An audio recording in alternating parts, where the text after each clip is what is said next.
মা অনেক দূর চলে গিয়েছে। মাকে একটু নিয়ে দাও। মালিকা রয়েছে, বালক রয়েছে, জিম বালকের সঙ্গে গিয়েছে। বালকটা ভালো, খারাপ নয়। আচ্ছা মা। বুঝতে পারছিস? হ্যাঁ মা, বুঝতে পারছি। অনেকটা ধরে নিয়ে গেছে, টাউনে ঘর ভাড়া নিয়েছে রে, ঘর ভাড়া নিয়ে। ও মা, বুঝতে পারছিস? মা কোন দিক আছে মা? সৃষ্টি হয় রে।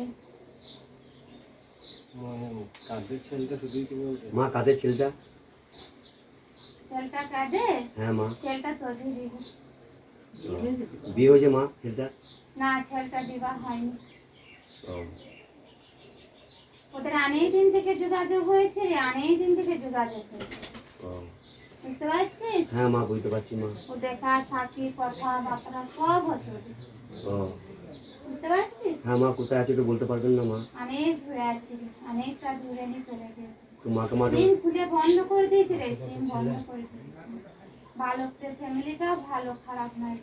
বালকের মা বাবারা কেউ জানে না, কেউ জানে না। ও নিজে রেখে দিচ্ছে ঘর ভাড়া। বালকও একটা কর্মস্থানে কর্ম করে। বুঝতে পারছিস? সেইভাবে চলে দিচ্ছে। তো মা ছেলেটা কি আশেপাশের মা? হ্যাঁ, আশেপাশে গ্রামেরই বটে।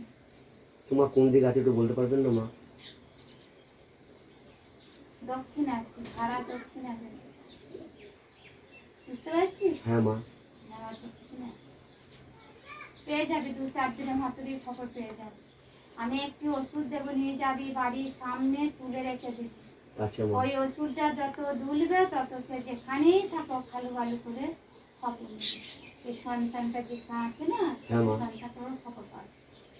বুঝতে পারছিস? হ্যাঁ মা। জীবনে মরে নেই রে, কোনো ভয় করতে হয় না। ভয় করিস না। বুঝতে পারছিস? হ্যাঁ মা। আর কেউ মেরেও দেয় না তাকে। বাচ্চাটা ভালো আছে মা?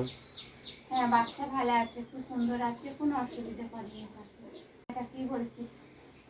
যে আমার চলে আসবি, আমি কি ওষুধ দেবো, খবর পেয়ে যাবে। না এলে যেখানে থাকো খবর পেয়ে যাবে। তোমার ছেলেটা কোথাও একটু বলা যাবে না মা? নামের নাম তো, গ্রামের নাম তো করবো না, আশেপাশে গ্রামেরই বলছি। মানে আগে যে করেছে সেই করছে? হ্যাঁ, সেই করেছিল আবার। ঘরের না পরে? তখন তো বলে দিয়েছিলাম। ঘর আর পর মিলিয়ে? হ্যাঁ, দুজনেই করেছিল, দুজনেই 60 আছে। এখনো? এখনো দুজনেই 60 আছে, তো কিছু থেকে কিছু করতে পারছে না। এটা কতদিন আগে করেছে? এটা মাস 2 মধ্যে করেছি। আবার মাস 2 মধ্যে? হ্যাঁ, দেখছি। আর আশ্বিনাস করে অনেকদিন আশ্বিনাস করেছি। না, আমি বাইরে ছিল না। গেছিস আশ্বিনাস? না, বাইরে ছিল যে মেয়ের কাছে। এখন বালিকা ভালো আছে তো? এখন ভালো আছে। আর কোনো ঝামেলা পাতি হয়নি তো? না না। হাসুমায়ের একটি খণ্ডপাঠ আমি আপনাদেরকে শোনালাম। এরকমই আরও অনেক ঘটনা হাসুমায়ের এই মনসা মন্দিরেতে নিত্যদিন ঘটে চলেছে। হাজারো সমস্যার সমাধান তিনি পাইয়ে দিচ্ছেন। যদি আপনারা এখানে আসতে চান বা হাসুমায়ের সম্পর্কে সমস্ত কিছু জানতে চান, অবশ্যই আপনারা কমেন্ট করবেন। ইন্টারেস্টেড হলে পরবর্তী পার্ট আবার আমি অবশ্যই নিয়ে আসব। আজকের মতো এটুকুই, আবার দেখা করব নেক্সট কোনো পর্বতে।